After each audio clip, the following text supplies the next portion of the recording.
Hello everyone, welcome to concept and स्वागत है आपका एक और नए वीडियो में। तो आज हम समझेंगे कुछ स्ट्रैटेजीज जो हमको 2024 में ऑब्जर्व करने चाहिए, जिनको हमको प्रैक्टिस करना चाहिए while we are trading in 2024। तो मैं इनको स्ट्रैटेजीज नहीं कहूँगा, मैं इनको अप्रोचेस कहूँगा, जो हमको इस्तेमाल करने चाहिए जब हम 2024 में ट्रेड कर रहे हैं तब ऑप्शंस में। तो शुरू करता है बहुत ही सिंपल से चीज़ के साथ, सीजनैलिटी। तो मैं क्या करता हूँ, हर मंथ के स्टार्ट में सीजनैलिटी देखता हूँ कि कौन सा सेक्टर आउट परफॉर्म कर रहा है या अंडर परफॉर्म कर रहा है। तो सीजनैलिटी क्या है? सीजनैलिटी मुझे बताता है कि कोई भी एक सेक्टर एक पर्टिकुलर मंथ में किस तरीके से बिहेव किया, या कोई भी एक इंस्ट्रूमेंट पर्टिकुलर मंथ में किस तरीके से परफॉर्म किया। तो मैंने कुछ समय पहले मैं ये चीज कर रहा था, तो यहाँ पर निफ्टी का देखा मैंने। तो निफ्टी अगर आप देखेंगे पिछले 5 सालों में कंसिस्टेंटली मंथ ऑफ जनवरी में नेगेटिव रिटर्न हमको दिया है। तो ये मुझे बेसिकली बता रहा है कि अगर हर चीज 1000 से स्टार्ट होता है तो बाय द मंथ एंड वो कितना परसेंटेज गिरता है या बढ़ता है। तो यहाँ पर अगर हम देखेंगे 2020 में 2% गिरा, 2021 में 2% गिरा, 2022 2023 गिरा। रिजल्ट आप देखेंगे 2024 जनवरी, हम 2 जनवरी पर ही प्लेस्ड है। निफ्टी ने 0.6% का नेगेटिव रिटर्न हमको बताया है।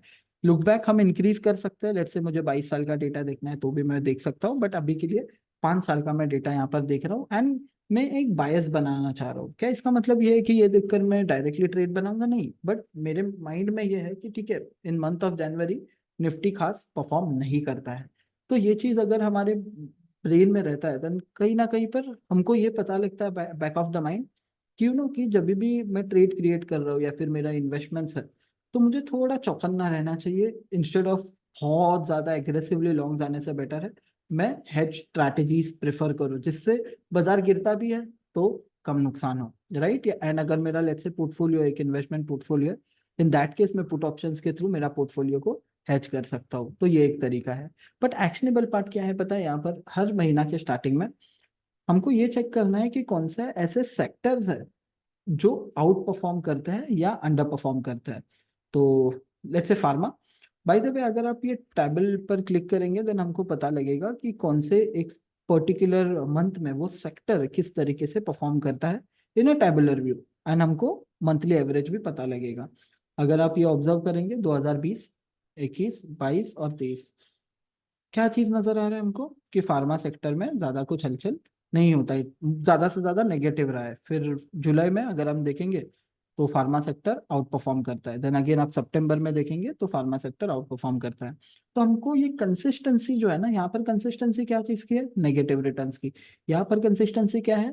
पॉजिटिव रिटर्न्स की। तो हमको ये चीज देखना है कि कौन सा ऐसा मंथ है कोई एक सेक्टर को फेवर कर रहा है, या फिर कोई एक सेक्टर पर्टिकुलर मंथ में आउट परफॉर्म या अंडर परफॉर्म कर रहा है। ये एक्टिविटी कब करना है? ये एक्टिविटी हर महीना के स्टार्टिंग में करना है, ठीक है। एंड यहाँ पर बेस्ट पार्ट क्या है कि हमको ये हर दिन नहीं जाकर करना है। हर एक महीना के स्टार्टिंग में किया हमने, फिर नेक्स्ट मंथ में किया। इससे फायदा क्या है? इससे फायदा ये है ना कि अगर लेट्स से मैं जुलाई में प्लेस्ड हूँ, मुझे पता है फार्मा आउट परफॉर्म करता है। अगर मुझे कोई ट्रेड बनाना है तो मैं टारगेट कौन से स्टॉक्स करूंगा? फार्मा स्टॉक्स टारगेट करूंगा। लेकिन क्या इसका मतलब ये है कि हर बार चलेगा? देखिए, कोई भी चीज बाजार में 100% टाइम्स नहीं चलती है, बट हम क्या बेसिस पर मार्केट में ट्रेड लेते हैं कि जो पास्ट में हुआ है उसका दोबारा से होने का संभावना ज्यादा है। तो वो जो सीजनैलिटी है वो हम यहाँ पर एनालिटिक में आकर देख सकते हैं। एंड इवेंचुअली हमको एक ही चीज करना है कि हमको बायस बनाना है, एक स्टार्टिंग पॉइंट ढूंढना है। कहाँ से मिलेगा? सीजनैलिटी से। अभी आता हूँ सेकेंड चीज पर। तो आने वाला साल इंटरेस्टिंग रहने वाला है हमारे लिए, क्योंकि इलेक्शन काफी सारे स्टेट्स में होने वाले हैं, राइट। जो लेकर आएंगे वोलैटिलिटी। तो वोलैटिलिटी जो है हर्डल्स एंड अपॉर्चुनिटीज लेकर आता है साथ साथ उसके। तो अगर हम उसे टैक्टिकली टैकल करेंगे देन इजी है वोलैटिलिटी ट्रेड करना, बट उतना भी आसान नहीं है।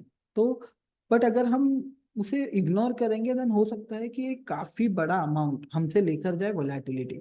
ऑप्शंस में अगर हम ट्रेड करते हैं ना तो वोलैटिलिटी का भी पैसा होता है। तो इसीलिए जब भी हम कोई इवेंट को ट्रेड करते हैं या फिर जब भी इलेक्शन रिजल्ट्स आने वाले होते हैं, तब हमको चौकन्ना होना जरूरी है।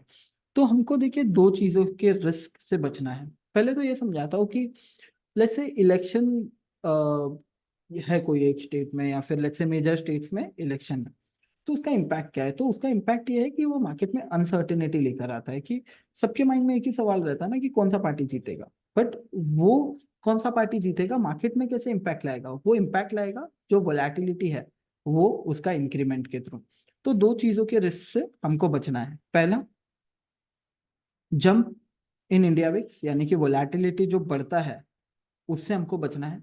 तो क्यों बचना है, लेट्स से आपने ऑप्शन बेचा है एंड वोलेटिलिटी अगर बढ़ गई वहां से, देन आपके प्रीमियम्स महंगे हो जाएंगे एंड आपको नुकसान हो जाएगा। दूसरा, जो अंडरलाइन में मूवमेंट्स आते हैं काफी तेज, उससे हमको बचना है, क्योंकि वोलेटिलिटी जब बढ़ती है मार्केट में तब वो फास्ट मूवमेंट्स लेकर आती है मार्केट में।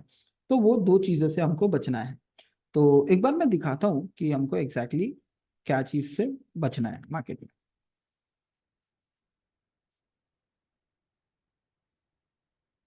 तो लेट्स से मैं ये डेटा तक देखना चाह रहा हूँ 1 जनवरी से। ठीक है, ये चीज ऑब्जर्व कीजिए। ठीक है, अभी यहाँ पर ये क्या डेट है, 30 जनवरी। तो 1 फेब को बजट होता है।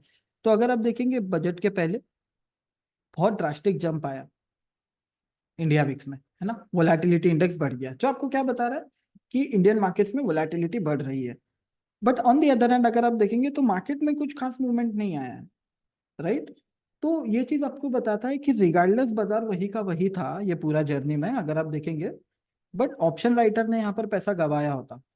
क्यों गवाया होता, क्योंकि इंडिया विक्स बढ़ता है, राइट। तो जो एक्सपेक्टेड वोलेटिलिटी है मार्केट में वो बढ़ती है, जिसके वजह से प्रीमियम्स एक्सपेंसिव हो जाता है। तो ये केस में ऑप्शन राइटर्स को बचना है, ये केस में ऑप्शन सेलिंग में आपको कॉशियसली करना है। क्या करना है मैं बताऊंगा। सेकेंड थिंग इज, अगर आप ये ऑब्जर्व करेंगे, ये इंडिया विक्स बढ़ा, मतलब कि वोलेटिलिटी इन जनरल मार्केट में बढ़ गई। उसके सामने आप देखेंगे तो बहुत जोरदार मूव आया मार्केट में, राइट, ड्रास्टिकली मार्केट नीचे गया। टिपिकल जो रिलेशनशिप रहता है इंडिया विक्स का एंड निफ्टी का, वो हमको यहाँ पर देखने मिला।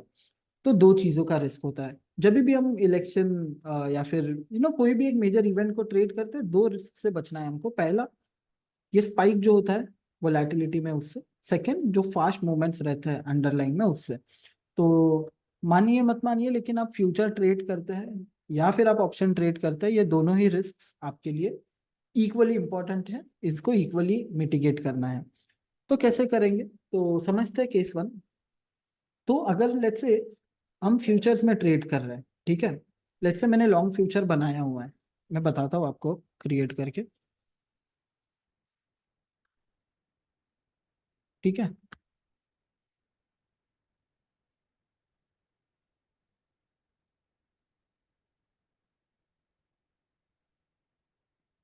ओके। तो फ्यूचर, तो अभी मैं एकदम बेसिक चीज़ों पर नहीं जा रहा हूँ, बट यहाँ पर जो लॉस होता है वो अनडिफाइंड होता है। तो अभी ये क्या है, लॉन्ग फ्यूचर है। तो इसको मैं प्रोटेक्ट कर दूंगा लॉस से, ठीक है। तो मैं इसको कन्वर्ट कर दूंगा एक प्रोटेक्टिव पुट से। तो बेसिकली मैं एक पुट ऑप्शन खरीद लूंगा, एटीएम का ही पुट ऑप्शन मैं खरीद लूंगा। जिससे होगा क्या कि नुकसान मेरा at all given points cap हो जाएगा। तो होता क्या है ना कि अगर लेट्स से एक मार्केट में फियर बहुत तेज मूव आता है, तो मेरा फ्यूचर इससे बच जाएगा। इवन अगर लेट्स से मेरा इन्वेस्टमेंट है तो भी मैं ये स्ट्रैटेजी यूज कर सकता हूँ, बट कंसिडरिंग मुझे ये भी देखना पड़ेगा कि मेरा इन्वेस्टमेंट कितने क्वांटिटी का है एंड कितना ये पुट ऑप्शन उसको प्रोटेक्ट कर पा रहा है। बट अगर मैं कहूँ निफ्टी का lot size future and option में 50-50 है, तो ये एक गुड हेज प्रोवाइड करता है हमको जब हम ट्रेड करते हैं तब। So that is the first thing. Now coming to the second scenario, हमको हमेशा से मार्केट में हेज्ड रहना है जब भी हमें कोई इवेंट के आसपास ट्रेड कर रहे हैं। तब अगर मैं ऑप्शन सेल कर रहा हूँ तो ओटीएम में बाय करूंगा, ठीक है। एटीएम सेल कर कर मैं ओटीएम बाय करूंगा, ताकि कहीं पर भी एक बहुत जोर से मूव आता है तो मैं at all given points protected रहूं। एंड वो चीज अगर मैं इवेंट के पहले करता हूँ जो प्रोटेक्टिव पुट है, तो उसमें इम्प्लाइड वोलेटिलिटी अगर बढ़ती है तो उसके भी मुझे पैसा आएगा, क्योंकि मैंने एक पुट ऑप्शन खरीदा हुआ है। तो हमेशा ये चीजें ध्यान में रखकर हम ट्रेड करेंगे। आने वाला साल वोलेटिलिटी का होने वाला है, क्योंकि जैसे मैंने कहा पहले भी, इलेक्शन रिजल्ट्स। तो वोलेटिलिटी बेस्ड स्ट्रैटेजीज पर ज्यादा ध्यान देना है हमको। जैसे कॉन्सेप्ट में एनालिटिक है, वॉल ट्रेडर, आईवी स्वीट, ये टूल्स पर काफी ज्यादा ध्यान देना है हमको, ताकि हम कोई भी एक ऐसे मूव में ना फंस जाए जिसमें हमने वोलेटिलिटी को पैसा देकर आ गए। डायरेक्शन सही गया गलत गया वो बात का बात है, that is the next thing. But volatility को पैसा देना या ना देना वो हमारे कंट्रोल में होगा, तो वो चीज से हमको बचना है। कैसे सिंपल सा चीजें करना है, जैसे अगर हम फ्यूचर ट्रेड कर रहे हैं उसको हेज कर दिया, नेकेड बेच रहे हैं तो उसको हेज कर दिया, राइट। एंड इवेंचुअली ये चीज करके in the long run we can add an hedge.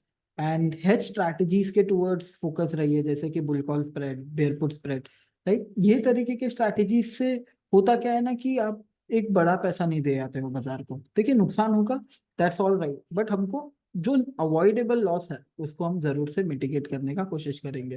And tune रहिए हमारे चैनल के साथ, जिसके थ्रू हम जब भी ऐसे कुछ मेजर इवेंट आता है या एक पिवटल एक्टिविटी बिल्डअप होता है मार्केट में, उसमें हम वीडियो बनाकर पोस्ट करते हैं। Apart from that, thank you so much for joining me up till here and happy trading.